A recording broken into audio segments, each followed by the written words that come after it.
नमस्कार साथियों, स्वागत है आपका हमारे YouTube चैनल में। आप छत्तीसगढ़ की किस जगह से हमारे समाचार सुन रहे हैं, कृपया कमेंट बॉक्स में लिखकर हमें जरूर बताएं। रायपुर से प्रस्तुत हैं छत्तीसगढ़ के प्रादेशिक समाचार। समाचारों के साथ मैं रजनी शुक्ला। पहले मुख्य समाचार। शिक्षक दिवस पर नई दिल्ली में आयोजित कार्यक्रम में राष्ट्रपति ने छत्तीसगढ़ के डॉक्टर ब्रजेश पांडेय सहित देश भर के 75 शिक्षकों को किया सम्मानित। रायपुर में राजभवन में आयोजित कार्यक्रम में राज्यपाल ने प्रदेश के 52 उत्कृष्ट शिक्षकों को राज्य स्तरीय सम्मान से विभूषित किया।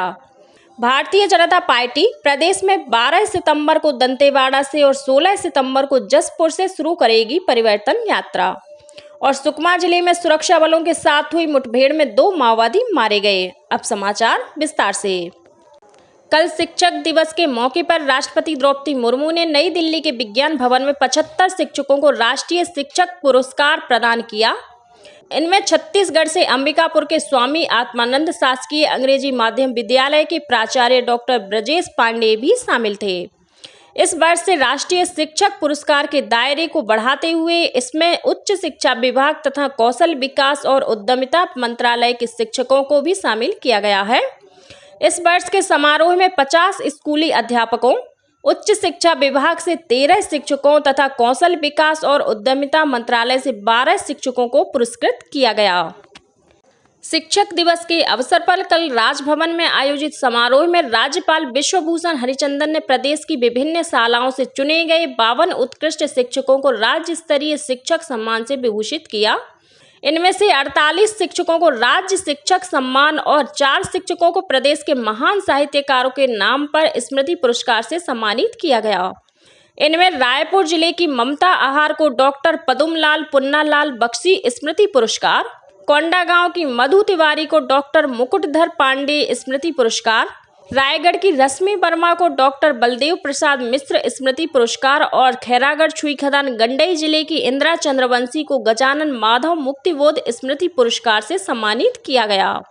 इन चारों शिक्षकों को प्रशस्ति पत्र के साथ ही 50,000 रुपए की नगद राशि प्रदान की गई। वहीं राज्य शिक्षक पुरस्कार से सम्मानित 48 शिक्षकों को 21,000 रुपए और प्रशस्ति पत्र प्रदान किए गए। इस मौके पर राज्यपाल ने कहा कि शिक्षकों का कार्य केवल ज्ञान देना नहीं होता, बल्कि उन्हें विद्यार्थियों को नैतिक मूल्यों से परिचित कराना भी होता है। समारोह की अध्यक्षता करते हुए मुख्यमंत्री भूपेश बघेल ने कहा कि राष्ट्र और समाज के निर्माण में शिक्षकों की महत्वपूर्ण भूमिका है। कार्यक्रम को स्कूल शिक्षा मंत्री रविंद्र चौबे ने भी संबोधित किया। मुख्यमंत्री भूपेश बघेल ने कल राजधानी रायपुर में 1318 शिक्षकों को नियुक्ति पत्र प्रदान किए। शिक्षा विभाग द्वारा आयोजित इस विशेष कार्यक्रम में इन शिक्षकों को नियुक्ति पत्र सौंपे गए। इस मौके पर मुख्यमंत्री ने कहा कि शिक्षक दिवस का दिन सरगुजा और बस्तर के नवनियुक्त शिक्षकों के लिए विशेष रूप से यादगार है, क्योंकि इन दोनों संभागों के लिए बड़े पैमाने पर नियुक्ति की गई है।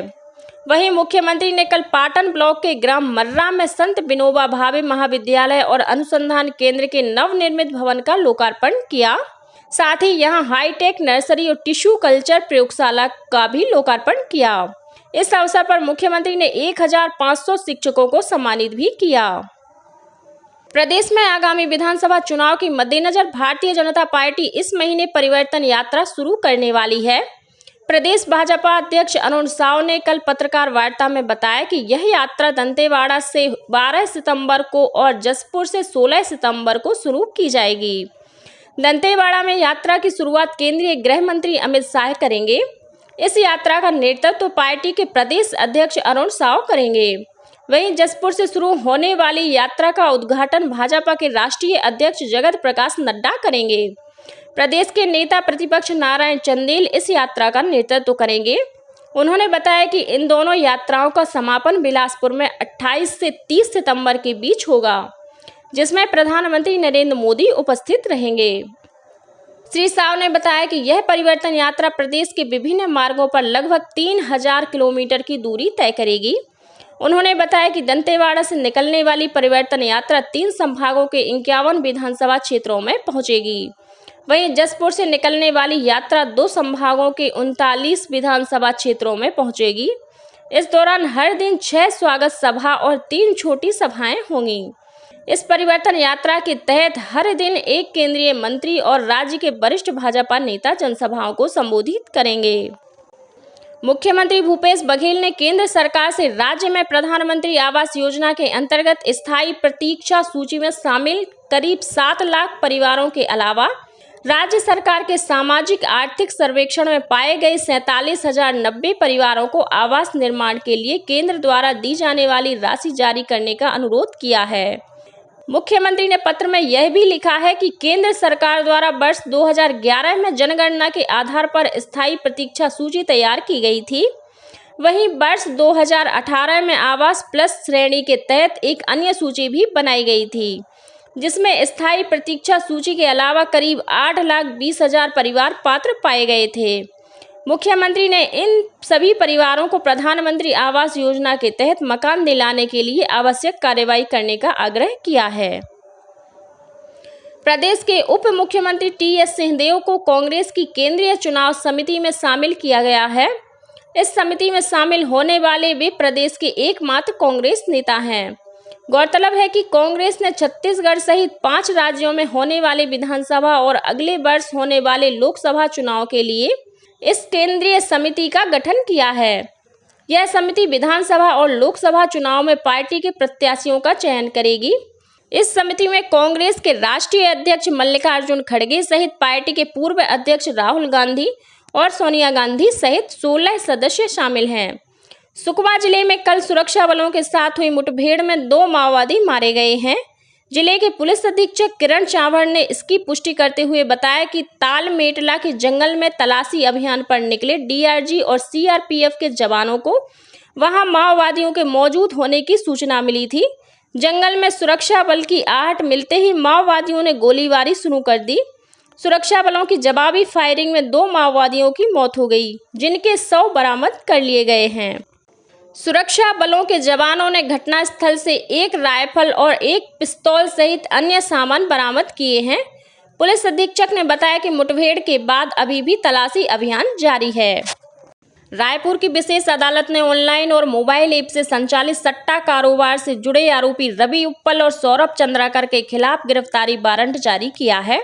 इन दोनों आरोपियों की गिरफ्तारी के लिए प्रवर्तन निदेशालय ईडी ने विशेष न्यायाधीश अजय सिंह राजपूत की अदालत में आवेदन दाखिल किया था।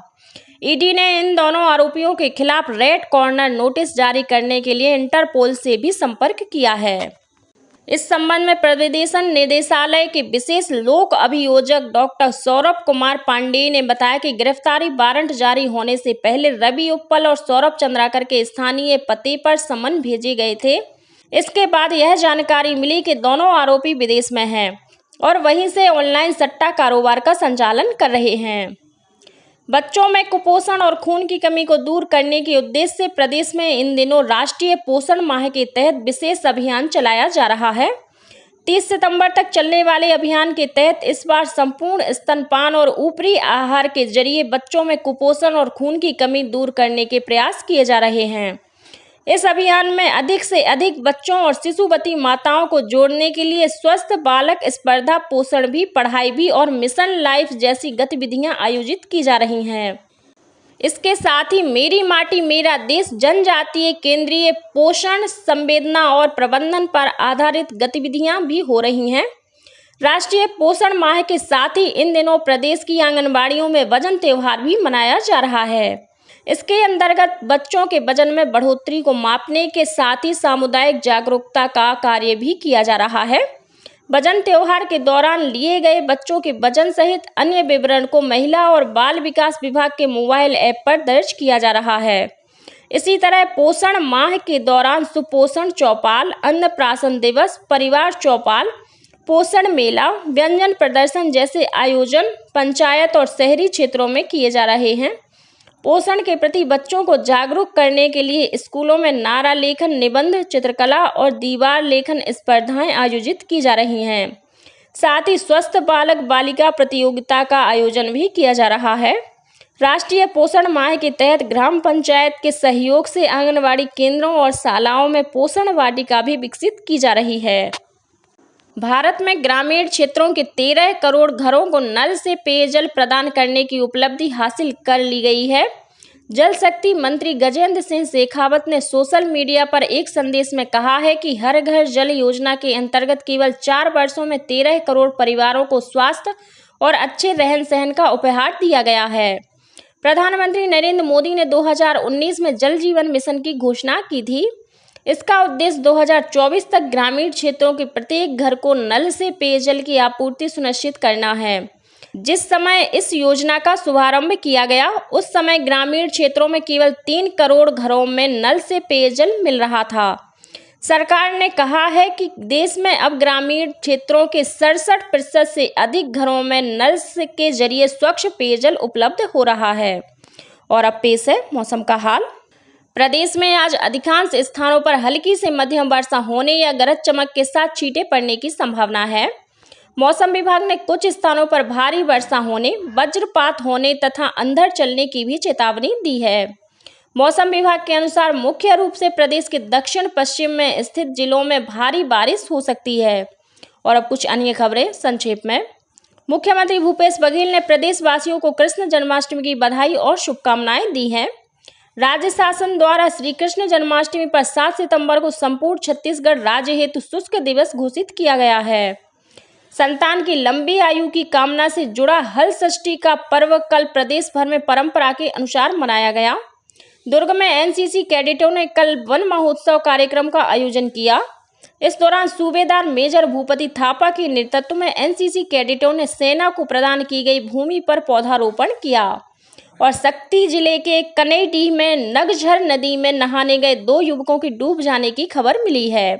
स्थानीय पुलिस द्वारा गोताखोरों की मदद से इनकी खोजबीन की जा रही है। इसी के साथ छत्तीसगढ़ के समाचारों का ये बुलेटिन समाप्त हुआ। नमस्कार।